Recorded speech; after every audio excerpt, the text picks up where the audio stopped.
Page 3 അക്കാദമിയുടെ പുതിയൊരു ക്ലാസ്സിലേക്ക് എല്ലാവർക്കും സ്വാഗതം. നമ്മൾ ശ്വസന വ്യവസ്ഥ പറഞ്ഞു.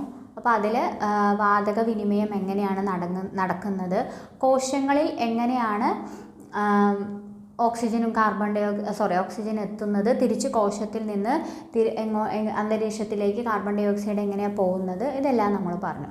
അപ്പോൾ ഓക്സിജൻ കോശത്തിലെത്തിയ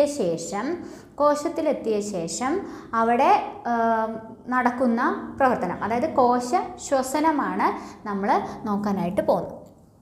അപ്പോൾ കോശശ്വസനം എന്ന് പറയുന്നത് കോശങ്ങളിൽ വെച്ച് ഓക്സിജൻ്റെ സഹായത്താൽ, നമ്മൾ പറഞ്ഞു ശ്വസനം വഴി ഓക്സിജൻ എത്തുന്നുണ്ട്, സഹായം വഴി പോഷക ഘടകങ്ങളിൽ നിന്നും ഊർജം സ്വതന്ത്രമാവുന്ന അവസ്ഥ. നമ്മൾ ശ്വസനത്തിന് മുമ്പ് പറഞ്ഞിരുന്നു അല്ലേ,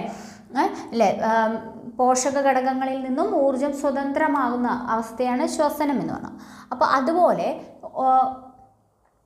കോശങ്ങളിൽ വെച്ച് ഓക്സിജന്റെ സഹായത്താൽ പോഷക ഘടകങ്ങളിൽ വിഘടിച്ച് ഊർജമുണ്ടാകുന്ന പ്രക്രിയയാണ് എന്ത്? കോശശ്വസനം. കോശങ്ങളിൽ ഓക്സിജന്റെ സഹായത്തോടെ പോഷക ഘടകങ്ങളിൽ നിന്നും ഊർജം ഉൽപ്പാദിപ്പിക്കുന്ന പ്രക്രിയയാണ് എന്ത്? കോശശ്വസനം. അടുത്ത് ഇനി 2 ഘട്ടങ്ങളുണ്ട്. നമ്മൾ സിമ്പിളായിട്ടുള്ള, ഇത് ഒത്തിരി കാര്യങ്ങളൊക്കെയുള്ള പ്രക്രിയകളൊക്കെയുള്ള ഘട്ടമായിട്ട് ഓരോ ഘട്ടമായി നടക്കുന്ന പ്രവർത്തനമാണ് ഗ്ലൈക്കോളിസിസ്. നമുക്ക് വേണ്ടത് മാത്രം സിമ്പിളായിട്ടാണ് നമ്മളിവിടെ പറയുന്നത് കേട്ടോ. ഏതൊക്കെയാണ്? കോശശ്വസനത്തിന് 2 ഘട്ടങ്ങളുണ്ട്. ഒന്ന് ഗ്ലൈക്കോളിസിസ് എന്താണ്? കോശദ്രവ്യത്തിൽ, അതായത് സൈറ്റോപ്ലാസത്തിൽ വെച്ചിട്ട് ഗ്ലൂക്കോസ് അതായത് നമ്മുടെ ഭക്ഷണത്തിൽ നിന്നും ആ ഒരു പോഷക ഘടകങ്ങളിൽ നിന്ന് അതിൻ്റെ വിഘടിച്ച് കാർബോഹൈഡ്രേറ്റിൻ്റെ സിമ്പിളായിട്ടുള്ള ഫോമാണ് ഗ്ലൂക്കോസ്.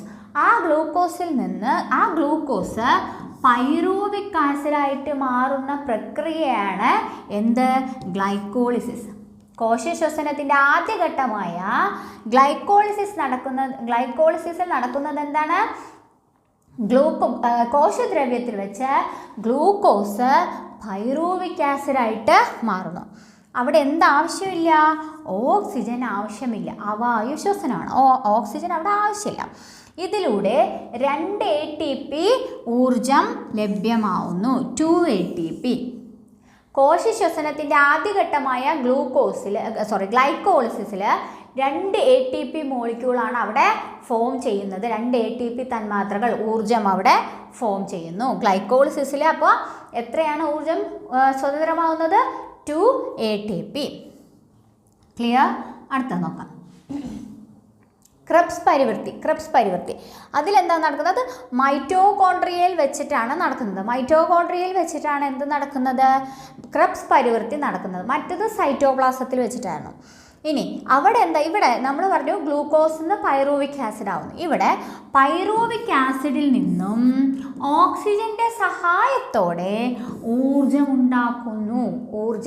ATP മോളിക്യൂൾസ് ആയിട്ട് ഊർജം ഉണ്ടാക്കുന്നു. ഗ്ലൈക്കോളിസിസിൽ ഗ്ലൂക്കോസിൽ നിന്നും പൈറൂവിക് ആസിഡ് ഉണ്ടാവുന്നു സൈറ്റോപ്ലാസത്തിൽ. ദെൻ ഈ പൈറൂവിക് ആസിഡ് ക്രെബ്സ് പരിവൃത്തിയിലേക്ക് കടന്ന് പൈറൂവിക് ആസിഡ് ഓക്സിജന്റെ സഹായത്തോടെ ഊർജം ഉൽപ്പാദിപ്പിക്കുന്നു. അതാണ് എന്ത്? ക്രെബ്സ് പരിവൃത്തി. അവിടെയോ? അവിടെ 28 ATP ആണ് ഉൽപ്പാദിപ്പിക്കുന്നത്. 28 അഡിനിൻ ട്രൈഫോസ്ഫേറ്റ് തന്മാത്ര 28 ആണ് ക്രെബ്സ് പരിവൃത്തിയിൽ. അപ്പോൾ ഗ്ലൂക്കോസിൽ 2, ക്രെബ്സ് പരിവൃത്തിയിൽ 28, ടോട്ടൽ 30 ATP മോളിക്യൂൾസ് ആണ് സെൽ റെസ്പിറേഷനിൽ ഫോം ചെയ്യുന്നത്. അതായത് കോശശ്വസനത്തിൽ ഉൽപ്പാദിപ്പിക്കപ്പെടുന്ന ATP മോളിക്യൂൾസ് എത്രയാണ്? 30. ക്ലിയർ? ഓക്കെ. അപ്പോൾ ഗ്ലൈക്കോളിസിസ്, ക്രെബ്സ് പരിവൃത്തി, ഇത് രണ്ടും ഏതാണ്? കോശശ്വസനത്തിൻ്റെ ഭാഗങ്ങളാണ്. ഓക്കെ. ഇനി നോക്കൂ, അവായു ശ്വസനം. നമ്മൾ പറഞ്ഞു വായു ശ്വസനം, അവായു ശ്വസനം. ഓക്സിജൻ വേണ്ടാത്ത, ആവശ്യമില്ലാത്ത ശ്വസനമാണ് അവായു. എന്തൊക്കെയാണെന്ന് നോക്കാം. ചില ബാക്ടീരിയ, ഈസ്റ്റ് ഇവർക്കൊക്കെ ഓക്സിജന്റെ സഹായമില്ലാതെ തന്നെ ആഹാരത്തിൽ നിന്നും ഊർജം സ്വതന്ത്രമാക്കാൻ പറ്റും. അതിനെയാണ് എന്ത് പറയുക? അവായു ശ്വസനം. അവായു ശ്വസനം. ഈസ്റ്റ് ബാക്ടീരിയയിലൊക്കെ എന്താണ്? ഓക്സിജന്റെ സഹായമില്ലാതെ ആഹാരത്തിൽ നിന്നും ഊർജം ഉണ്ടാക്കുന്നു. നോക്കൂ, ഗ്ലൂക്കോസ് പൈറൂവിക് ആസിഡായിട്ട് മാറുന്നു, 2 ATP ഊർജം ലഭ്യമാകുന്നു. അവിടുന്ന് പൈറൂവിക് ആസിഡ് അവായു ശ്വസനമാണെങ്കിൽ പൈറൂവിക് ആസിഡ്, അതായത് ഓക്സിജൻ ലഭ്യമല്ല, ക്രെബ്സ് പരിവർത്തിക്കാണ് ഓക്സിജൻ ആവശ്യമുള്ളത്. ഗ്ലൂക്കോസ് പൈറൂവിക് ആസിഡ് ആവാൻ ഓക്സിജൻ ആവശ്യമില്ല. ആ പൈറൂവിക് ആസിഡ് ലാക്റ്റിക് ആസിഡായിട്ട് മാറുന്നു. അതായത് അതിന് ഉദാഹരണം ലാക്ടോബാസിലസ് എന്ന ബാക്ടീരിയ പാലിനെ തൈരാക്കി മാറ്റുന്നു. അതെന്തിനുദാഹരണമാണ്? അവായു ശ്വസനത്തിന് ഉദാഹരണമാണ്. ലാക്റ്റിക് ആസിഡ് ഗ്ലൂക്കോസ് പൈറൂവിക് ആസിഡായി മാറുന്നു, അവിടെയും ഓക്സിജൻ ആവശ്യമില്ല, അവായു ശ്വസനമാണ്. പൈറൂവിക് ആസിഡ് ഓക്സിജൻ ഉണ്ടെങ്കിൽ അത് ക്രെബ്സ് പരിവർത്തിയിൽ ഊർജ്ജം ഉൽപ്പാദിപ്പിക്കും. പക്ഷേ ഇവിടെ അവായു ആണെങ്കിൽ എന്താണ്? അതായത് ഓക്സിജൻ ഇല്ലെങ്കിൽ ലാക്റ്റിക് ആസിഡായിട്ട് കൺവേർട്ട് ചെയ്യും. അതിനൊരു ഉദാഹരണമാണ് ലാക്ടോബാസിലസ് എന്ന ബാക്ടീരിയ പാലിനെ തൈരാക്കി മാറ്റുന്നത്. നമുക്കറിയാം പാലിനെ തൈരാക്കി മാറ്റുന്ന ചില ബാക്ടീരിയകളുടെ പ്രവർത്തനം മൂലമാണെന്ന്. അതിൻ്റെ യഥാർത്ഥ കാരണം ഇതാണ്. ഓക്കെ, അവിടെ ലാക്റ്റിക് ആസിഡ് ഉൽപ്പാദിപ്പിക്കും. ദെൻ പിന്നെയോ ആൽക്കഹോളാക്കി മാറ്റും. അതിൻ്റെ കൂടെ കാർബൺ ഡൈ ഓക്സൈഡ്. ഇത് ബാക്ടീരിയ, ഇത് ഈസ്റ്റിൽ നടക്കുന്നത് അല്ലേ? ഈസ്റ്റ് മൂലം നമ്മൾ അപ്പമൊക്കെ ഉണ്ടാക്കാൻ വേണ്ടിയിട്ട് ഈസ്റ്റ് ഇടും, അല്ലെങ്കിൽ മൈദ കേക്കൊക്കെ ഉണ്ടാക്കാൻ വേണ്ടിയിട്ട്. അപ്പോൾ അവിടെ ഉണ്ടാകുന്നത് എന്താ? ആൽക്കഹോളും കാർബൺ ഡൈ ഓക്സൈഡും ആണ്.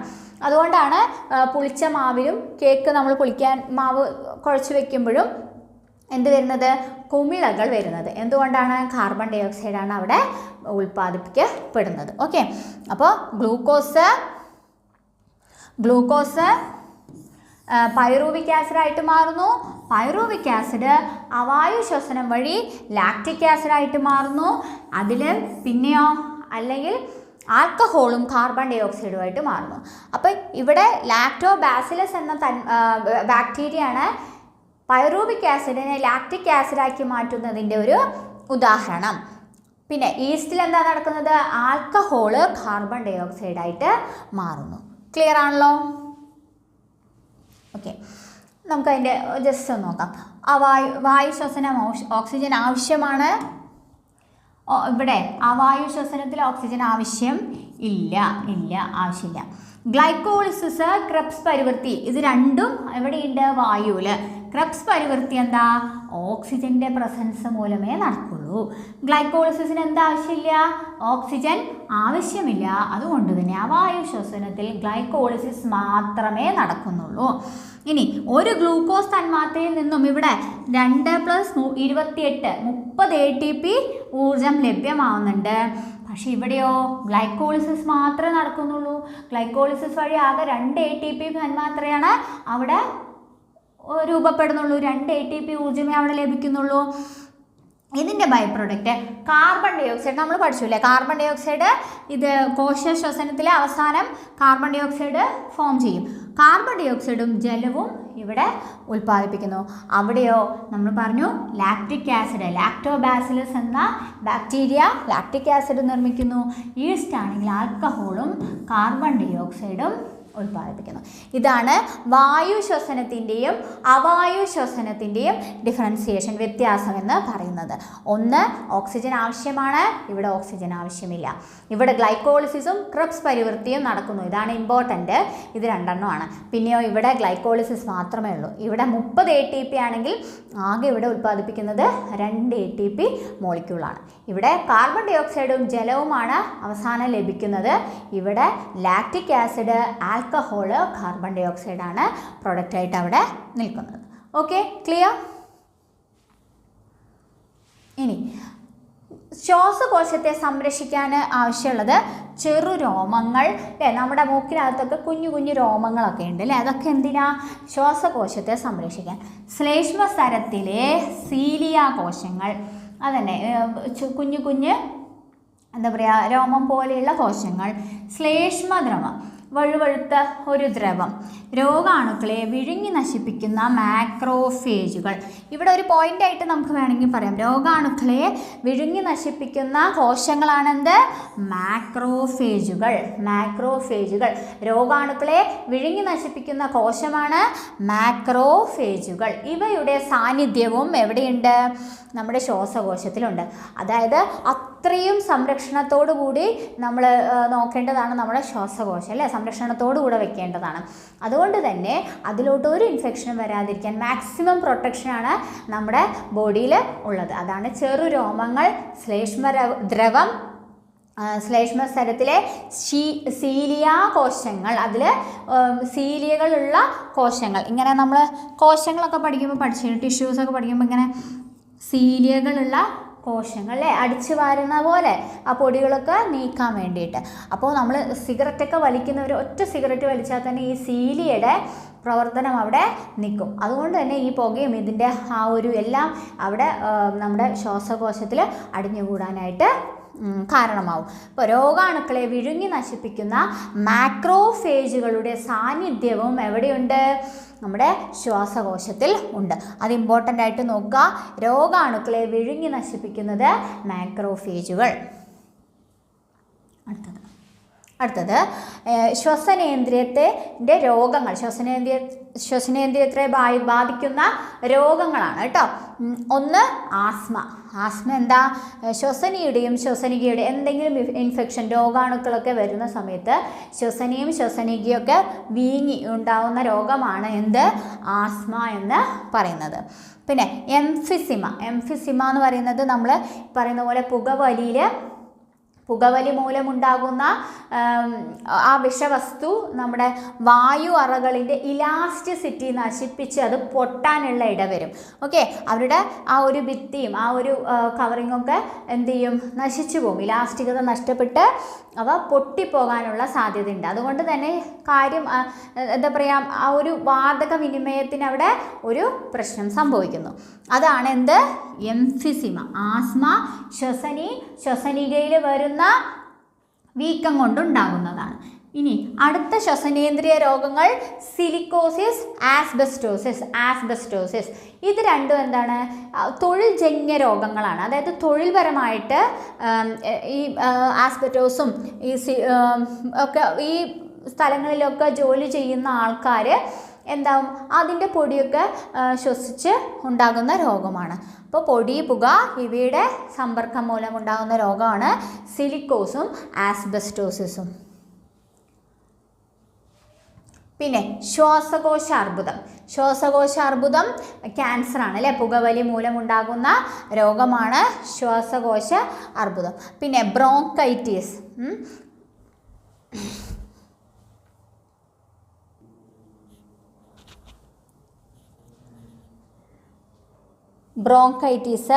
ബ്രോങ്കൈറ്റിസ് പുകയില മൂലമുണ്ടാകുന്ന രോഗം തന്നെയാണ്. അതുമൂലമുണ്ടാകുന്ന ആ ഒരു വിഷവസ്തുവൊക്കെ അടിഞ്ഞുകൂടുന്ന ആ ഒരു മ്യൂക്കസിൽ, ശ്ലേഷ്മത്തിൽ രോഗാണുക്കൾ വന്ന് നിറഞ്ഞ് ഉണ്ടാകുന്ന അവിടെ എന്താണ്? ശ്വാസകോശത്തിനൊരു വീക്കം, ശ്വാസകോശ വീക്കം എന്നും കൂടെ പറയാം. ആ രോഗമാണ് എന്ത്? ബ്രോങ്കൈറ്റിസ് എന്നുള്ളത്. ഓക്കെ, അടുത്തത് ഇത് ജസ്റ്റ് ഒന്ന് ഓർത്ത് വെക്കേണ്ട കാര്യമാണ്. കഠിനാധ്വാനത്തിൽ ഏർപ്പെടുമ്പോൾ പേശീക്ലമം ഉണ്ടാകുന്നതിന് അല്ലെങ്കിൽ പേശീവേദന ഉണ്ടാകുന്നു, അല്ലേ? നമ്മൾ ചില സമയത്ത് കായിക താരങ്ങളിലൊക്കെ ഉണ്ടാകുന്നതാണ് പേശീക്ലമം. എന്താണ് അവിടെ സംഭവിക്കുന്നതെന്ന് നമുക്ക് നോക്കാം. തുടർച്ചയായി കഠിനാധ്വാനത്തിൽ ഏർപ്പെടുമ്പോൾ എന്തു പറ്റും? പേശികളിലെ ഓക്സിജൻ കുറയും. ഓക്കെ, അപ്പോൾ പേശീകോശങ്ങൾ എന്ത് ചെയ്യും? ഓക്സിജൻ ഇല്ലാതെ വരുമ്പോൾ അവിടെ അവായു ശ്വസനം നടത്തും. എന്തിനാ? ഊർജ്ജം ഉണ്ടാക്കണമല്ലോ, വീണ്ടും നമ്മൾ അധ്വാനിക്കുകയാണ്. അപ്പോൾ തുടർച്ചയായി കഠിനാധ്വാനത്തിൽ ഏർപ്പെടുമ്പോൾ പേശികളിലെ ഓക്സിജൻ കുറയുകയും പേശി എന്ത് ചെയ്യും? ഊർജ്ജം ഉണ്ടാക്കണം എങ്ങനെയെങ്കിലും. അപ്പോൾ എന്ത് ചെയ്യും? അവായു ശ്വസനത്തിൽ ഏർപ്പെടാം. അപ്പോൾ എന്താ സംഭവിക്കുക? നമ്മുടെ പൈറൂവിക് ആസിഡ് ലാക്റ്റിക് ആസിഡായിട്ട് മാറി പേശികളിൽ അടിഞ്ഞുകൂടി പേശീക്ലമത്തിന് കാരണമാകുന്നു. ഓക്കെ, കഠിനാധ്വാനത്തിൽ ഏർപ്പെടുമ്പോൾ പേശികളിൽ ഓക്സിജൻ കുറയുന്നു. അപ്പോൾ ഊർജം ഉണ്ടാകാൻ വേണ്ടി നമ്മുടെ പേശി എന്ത് ചെയ്യും?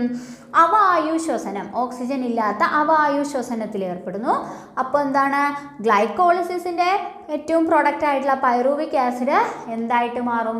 ലാക്റ്റിക് ആസിഡായിട്ട് അവിടെ കൺവേർട്ട് ചെയ്യുന്നു. അത് ഈ പേശികളിൽ അടിഞ്ഞുകൂടുകയും പേശീക്രമത്തിന് കാരണമാകുകയും ചെയ്യുന്നു. ഓർത്തു വയ്ക്കുക കേട്ടോ.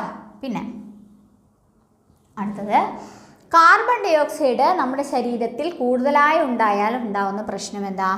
കാർബൺ ഡൈ ഓക്സൈഡ് ജലത്തിൽ ലയിച്ച് കാർബോണിക് ആസിഡായിട്ട് മാറും. ഇതെന്താ? രക്തത്തിൻ്റെയും കോശദ്രവത്തിൻ്റെയൊക്കെ pH അസിഡിറ്റി വർദ്ധിപ്പിക്കുന്നതിന് കാരണമാകും. അസിഡിറ്റി അഥവാ pH രക്തത്തിൻ്റെയും കോശദ്രവത്തിൻ്റെയൊക്കെ pH വർദ്ധിക്കുന്നതിന് കാരണമാകും. കാർബൺ ഡൈ ഓക്സൈഡ് കൂടുതലാവുമ്പോൾ ജലത്തിൽ ലയിച്ച് കാർബോണിക് ആസിഡായിട്ട് മാറും. ഇത് നമുക്ക് ആവശ്യമില്ലാത്ത സാധനമാണ്. ഇത് രക്തത്തിൽ അടിഞ്ഞുകൂടുന്നു. രക്തത്തിലെയും കോശദ്രവ്യത്തിലെയും എന്ത് അസിഡിറ്റി അല്ലെങ്കിൽ pH കൂടാനായിട്ട് കാരണമാകുന്നു. ക്ലിയർ ആയോ? ഓക്കെ. അപ്പം ഇത്രയാണ് നമ്മൾ ശ്വസനേന്ദ്രിയ വ്യവസ്ഥയെക്കുറിച്ച് പഠിക്കാനുള്ളത്. അപ്പോൾ എല്ലാവരും നന്നായി പഠിക്കുക. All the best.